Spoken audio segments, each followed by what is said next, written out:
one that treats our friends as our friends and our adversaries as our adversaries. Understanding our adversaries do not respect weakness, they only respect strength. We can't be silent, not because we want war, but because we want to prevent it. We believe that we should never send our troops into harm's way unless they are sent to win. You send our troops to win, or you do not send them at all. And when they come home, they are treated with the love, the dignity, and the respect that they deserve on behalf of a very grateful nation. An American foreign policy should be one that opposes BDS, one that opposes anti-Semitism. America's foreign policy should be one that strengthens our relationship with the greatest ally we have in the world, a beacon of freedom and hope in a very dark region of the world, a strong democracy, our friend, the Jewish homeland of Israel.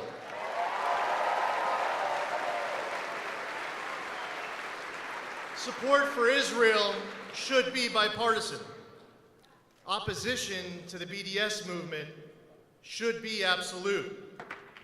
Rejection of anti-Semitism should be a unified call. But we all know that that's just not the way it is right now in 2019. The Corbynism that overwhelmed the Labour Party in the UK is growing stronger right now in the Democratic Party here in the United States.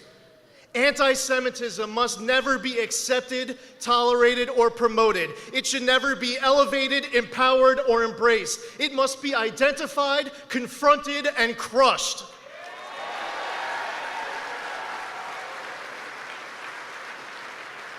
Anti-Israel hate, support for BDS, and anti-Semitism have infiltrated American politics, college campuses, and the halls of Congress. Now is a time for us to be stronger and louder in our effort to fight against it.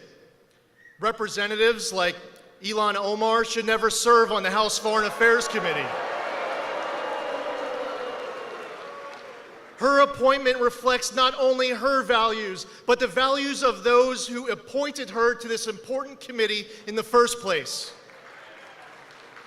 She is anti-Israel, pro-BDS, anti-Semitic. She's requested leniency for ISIS fighters. She props up Maduro in Venezuela. She blamed American foreign policy for the al-Shabaab attacks in Kenya. Instead of singularly, forcefully, unequivocally condemning anti-Semitism, in recent weeks, House Democrats brought forth a watered-down, spineless, all-hate matters resolution that Representative Omar celebrated as a win that she secured. The resolution should have named names, but it didn't.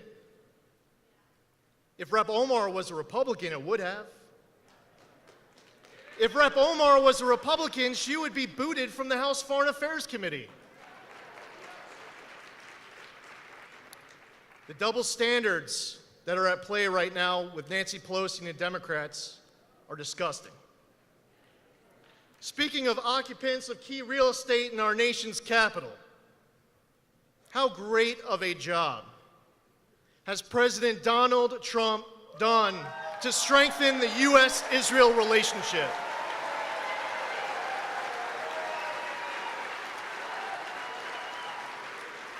President Trump signed the Taylor Force Act into law.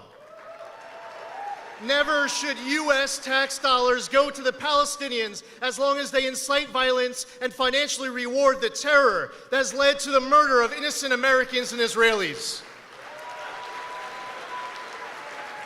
President Trump made the correct decision to withdraw the United States from the fatally flawed Iran nuclear deal. President Trump is fighting against the anti-Semitism and anti-Israel hate that we see at the United Nations and abroad.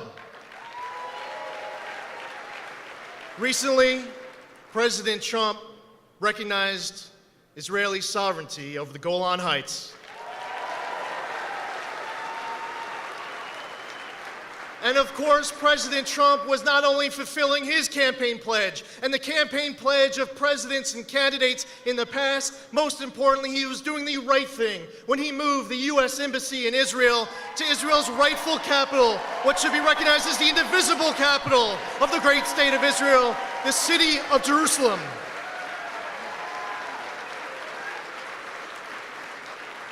No U.S. president has ever been a greater friend to Israel. No U.S. president has ever done more to strengthen the U.S.-Israel relationship. And you're about to hear from someone who's been traveling the country these last few days with our president. I went on my first trip to Israel with him. He has taken several dozens of other members to Israel over the course of the last many years. And he is our minority leader, but we don't plan to stay in the minority forever. I want to thank Kevin McCarthy in advance, and you're about to hear from him in a couple minutes. But let's all walk away from this conference unified in saying that in 2020, we are going to re-elect President Donald Trump.